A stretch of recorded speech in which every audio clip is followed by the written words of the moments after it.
शरीफ शहीद को इंसाफ दो। शुरू कर दें, थोड़ा सा जगह दे दें। जी क्या अभी करा दिया जी। जी चलें। बिस्मिल्लाहिर्रहमानिर्रहीम। मेरा जुर्म क्या था? 12 अक्टूबर को शाम के 7 बजे मैंने अपने घर पे टीवी के ऊपर ARY पे खबर चल रही थी कि पाकिस्तान के सबसे बड़े मुजरम, सबसे बड़े डाकू, सबसे बड़े मनी लॉन्ड्रर शरीफ खानदान के सपूतों को, शहबाज शरीफ को 16 अरब रुपए की करप्शन के केस में अदालत ने छोड़ दिया है। ये मेरे मुल्क के गरीबों का पैसा है। मैंने एक ट्वीट की जनरल बाजवा और उसके साथ 4-5 आदमियों को। मुझे कानून और पाकिस्तान का आईन इस बात की इजाज़त देता है कि मैं उससे पूछूं कि क्या मेरे मुल्क के अंदर करप्शन को जायज़ करार दे दिया गया है। और उसके बाद जो कुछ हुआ पूरी दुनिया के सामने है। अरशद शरीफ का क्या जुर्म था? लोगों की अरबों डॉलर की प्रॉपर्टी जो पाकिस्तान से चोरी करके लेके जा रहे थे, उनको नंगा कर रहा था। लंदन में बैठे वाले इन सारों ने मुल्क के खिलाफ जो जराइम किए हैं उनको सारी दुनिया में अयां कर रहा था। और इमरान खान का क्या जुर्म है, क्या कसूर है? वो सिर्फ इस कौम को ये बताना चाहता है कि 1500 साल पहले हजरत अली करमुल्लाह वजह ने फरमाया था कि कुफर का निज़ाम चल सकता है लेकिन जुल्म का निज़ाम नहीं चल सकता। मेरे मुल्क के पाकिस्तान के लोगों, मेरी बहनों और बेटियों, हम सुप्रीम कोर्ट के सामने, पाकिस्तान पार्लियामेंट के अपर हाउस के लोग और वकला, सहाफ़ी सिर्फ इसलिए आ रहे हैं कि ये 3 मुकदमात इस अदालत उज़्मा के अंदर एक नज़ीर बन जाएं, ताकि फिर किसी जालिम टोले को जराइम करने की गलती न हो। और जब वो जराइम करें मुल्क के आईन के खिलाफ, कानून के खिलाफ, तो फिर ये अदालत उज़्मा बड़े से बड़े शख्स को हथकड़ी लगाने का हुक्म सादर करे। यही हमारी इस्तदा है और यही हम अदालत उज़्मा से मांग रहे हैं।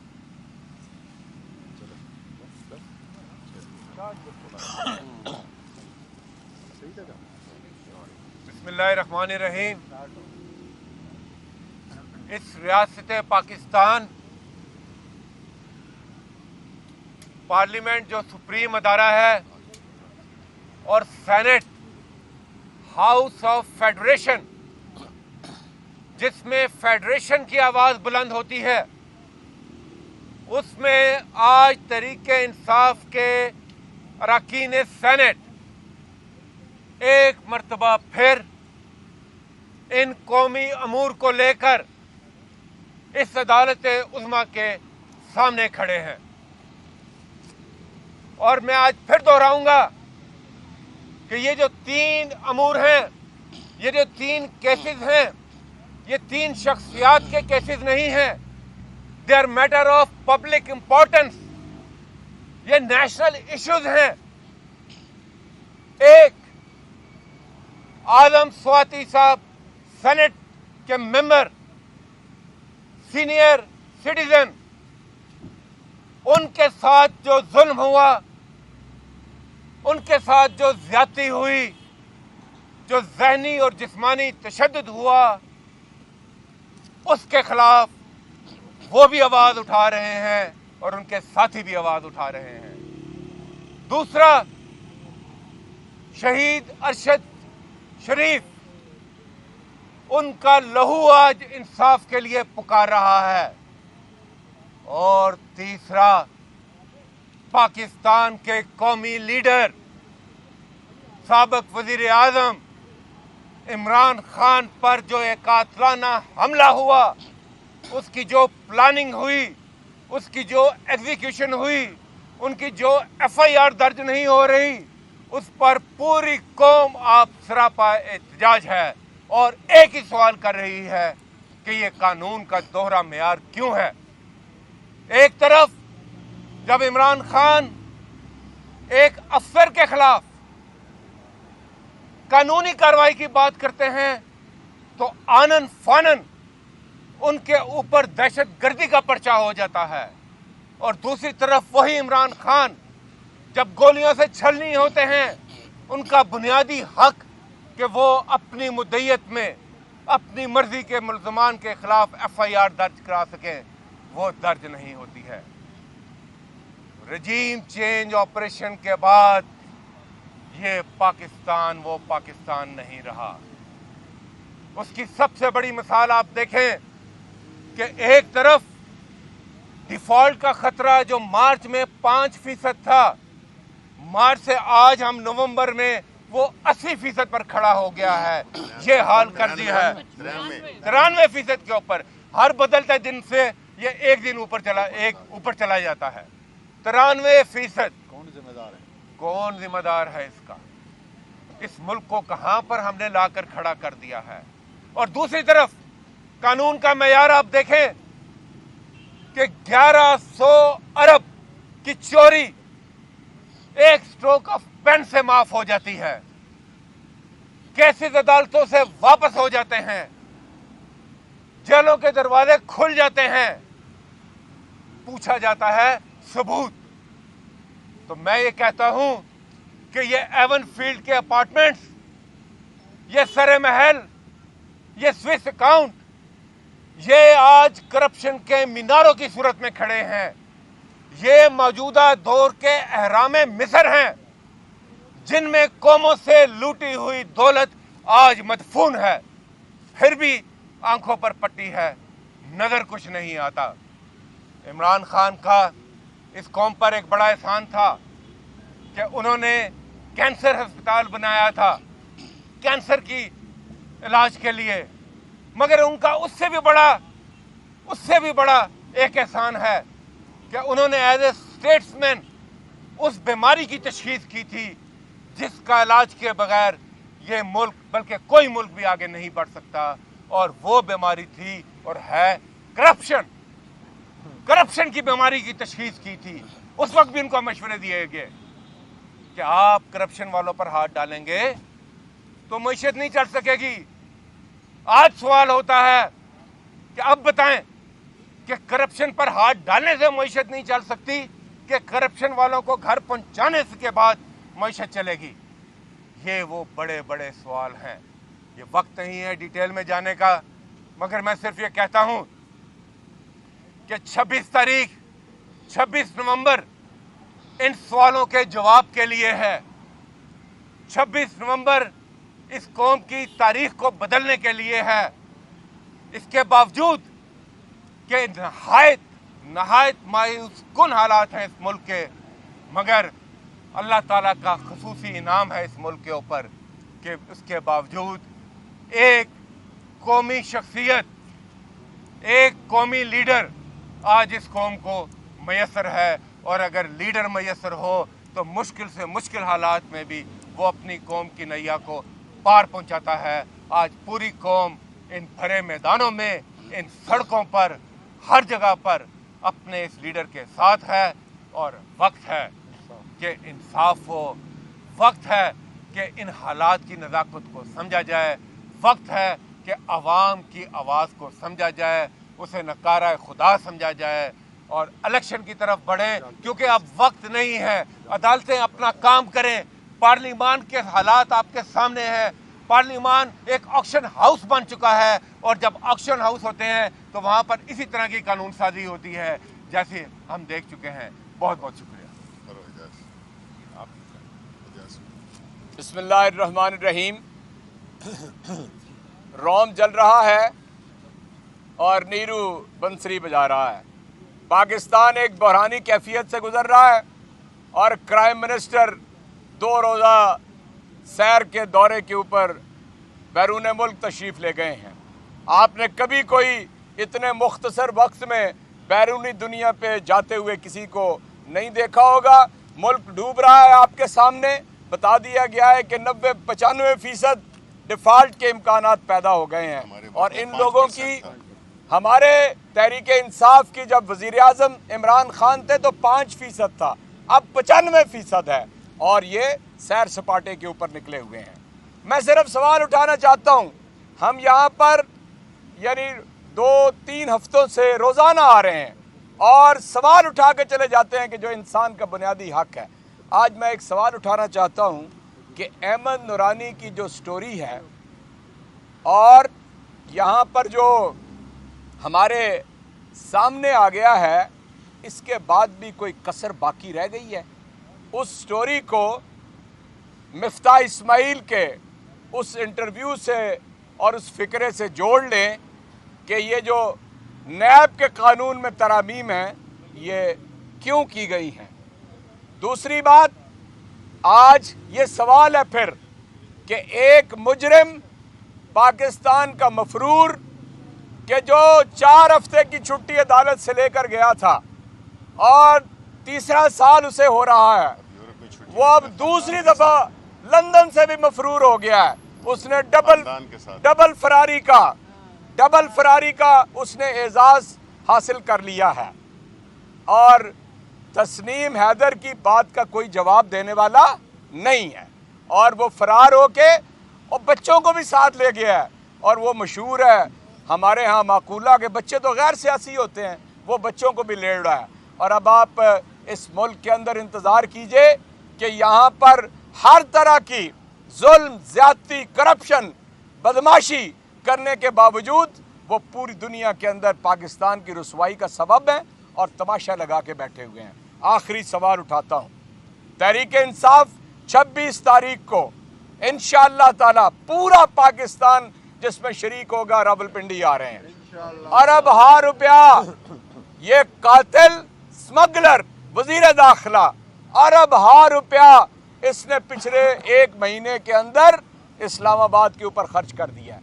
ये इसके बाप का पैसा था, क्यों खर्च किया? क्यों 1300-1500 कंटेनर इस्लामाबाद के अंदर लगाए? क्यों शहरियों को तकलीफ दी? क्यों फंक्शनरी को काम नहीं करने दिया गया? क्यों धमकियां देता रहा, बकवास करता रहा और कोई एक लफ्ज भी इंसानों वाला उसकी जुबान से आज तक हमने नहीं सुना। आज हम सवाल करते हैं कि ये अरबों रुपया कहाँ, क्या ये इसके पेट से निकाला जाएगा? और इंशाल्लाह तब्दीली आ रही है और आएगी तो इंशाल्लाह ताला एक एक पाई का हिसाब लेंगे, किसी को माफ नहीं करेंगे। बिस्मिल्लाहिर्रहमानिर्रहीम।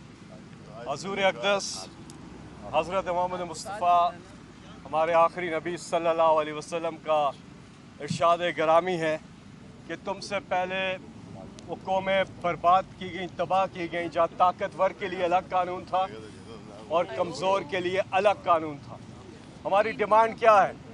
हमारी डिमांड है रूल ऑफ लॉ, इंसाफ, सब के लिए बराबर।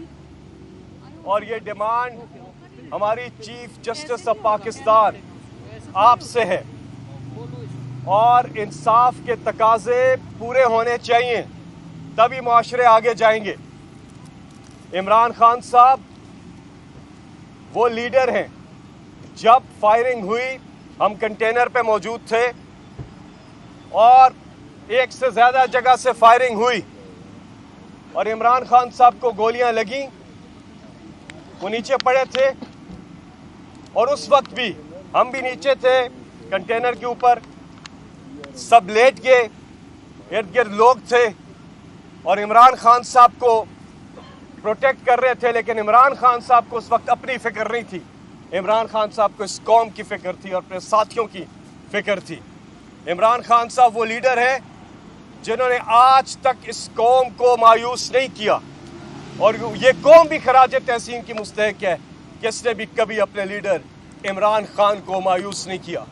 तो जिस मुल्क के पास ऐसी कौम हो और जिस मुल्क के पास इमरान खान जैसा लीडर हो, उसे कोई शिकस्त नहीं दे सकता। 26 नवंबर को इंशाल्लाह हमारा बहुत बड़ा एहतजाज हो रहा है, पुरअमन एहतजाज, जो कि हमारा हक है, हम इसको इस्तेमाल कर रहे हैं। और ये कॉल तहरीक इंसाफ की कॉल नहीं है, ये अवाम की कॉल है जिसे तहरीक इंसाफ ने ज्वाइन किया है। पूरे पाकिस्तान से काफिले रावलपिंडी पहुंच रहे हैं और हमारी डिमांड बिल्कुल सिंपल है। हम चाहते हैं कि मुल्क में फिल 4 इलेक्शन करवाए जाएं, इलेक्शन की तारीख की अनाउंसमेंट की जाए, ये इंपोर्टेड असेंबली को तोड़ा जाए, गिराया जाए, खत्म किया जाए और नए इंतखाबात हों ताकि पाकिस्तान के हालात बेहतर हों। आज इस इंपोर्टेड हुकूमत का हर गुजरता घंटा जो अवाम के लिए भारी साबित हो रहा है, तो इसलिए इंतखाबात के अलावा कोई चारा नहीं। और इमरान खान साहब के जो 3 मुतालबात हैं जिसके लिए हमारे सेनेटर्स, पार्लियामेंटेरियंस लगातार इंसाफ के लिए पुकार रहे हैं, आवाज उठा रहे हैं, हमारी डिमांड है कि इमरान खान साहब के वो 3 मुतालबात पूरे हों। इमरान खान को इंसाफ मिले, FIR दर्ज हो, आजम सवाती साहब को इंसाफ मिले और शहीद अरशद शरीफ को इंसाफ मिले, और ये पूरी कौम की डिमांड है। शुक्रिया। बिस्मिल्लाहिर्रहमानिर्रहीम। मेरे दोस्तों ने सारी बात की तो मैं रिपीट नहीं करूंगा, लेकिन आप एक चीज सोचिए कि ये इमरान खान का कसूर क्या था। अगर एक मुर्दा पड़ा होता है, उससे आप जो उठाकर ले जाओ वो आपको कुछ नहीं कहता, उसको नहीं पता चलता क्या करे। उसी तरीके से अगर एक कौम मुर्दा हालत में पड़ी हो, उससे जो मर्जी उठा के ले जाओ वो कुछ भी नहीं कहेगी। इमरान खान का कसूर ये है, उसने उस मुर्दा कौम को जगा दिया है, उसके अंदर उसने एक किस्म की जान डाल दी है। तो अब हम क्या करते हैं? हम कहते हैं बताओ ये पे हम किस कौन लेकर गए, मेरी चादर कौन लेकर गए, मेरा बटुआ कौन लेकर गए। और ये कसूर है इमरान खान का। और ये याद रखिए, हमारे पास वो प्राइम मिनिस्टर था कि जब प्राइम मिनिस्टर था तो बाहर एक और छोटी सी कंपनी का मुलाजिम था। आप सोच सकते हो कि आपका प्राइम मिनिस्टर एक छोटी सी कंपनी का मुलाजिम था। अरे शर्म आनी चाहिए उस कौम को कि जिसका प्राइम मिनिस्टर एक छोटी सी कंपनी का मुलाजिम था। कहते हैं मुझे तनख्वाह नहीं मिली, मेरे पैसे नहीं लिए। अरे शर्म करो, तुम उसके मुलाजिम थे और इस मुल्क के प्राइम मिनिस्टर उसी वक्त थे। ये याद रखो, रगों में दौड़ते फिरने के हम नहीं कायल, जो आंख से ही न टपका तो फिर लहू क्या है। बिस्मिल्लाहिर्रहमानिर्रहीम। हमें आज दूसरा हफ्ता है, हम सुप्रीम कोर्ट के आगे इंसाफ के लिए आ रहे हैं। और मैं कुरान शरीफ की सूरा आले इमरान की एक आयत आपसे पढ़ती हूँ, 54वीं आयत, मकरू व मकर अल्लाह वल्लाहु खैरुल माकिरीन। तुम खुफिया प्लान्स करते हो, अल्लाह ताला तुमसे बेहतर खुफिया प्लान्स करता है और वो सबसे बेहतरीन प्लान करने वाला है। इन्होंने ये 3 टेस्ट केस बनाए, इन्होंने शहीद अरशद शरीफ के साथ जो किया, इन्होंने आजम सवाती साहब को जिस्मानी और जहनी तशद्दुद किया, इन्होंने इमरान खान साहब के ऊपर असैसिनेशन अटेम्प्ट किया। ये तीनों लोग, हम इनको सलाम करते हैं, जो पाकिस्तान के हीरो हैं। वो हीरो नहीं है जो इदारों में बैठे हुए हैं, जो अपना आईनी और कानूनी हक अदा नहीं कर रहे। हमारा इनसे ये सवाल है, आप यहाँ बैठे हैं, आज बैठे हैं, कल नहीं होंगे। आपका नाम तारीख में लिखा जाएगा। अदलिया के कौन से बड़े लोग हैं जो हमें याद हैं? अदलिया के जस्टिस भगवान दास हमें याद हैं, अदलिया के हमें दुराब पटेल साहब याद हैं, अदलिया के हमें आर्दशेर कवास जी याद हैं। आपका नाम कहाँ आएगा? आप बताइए।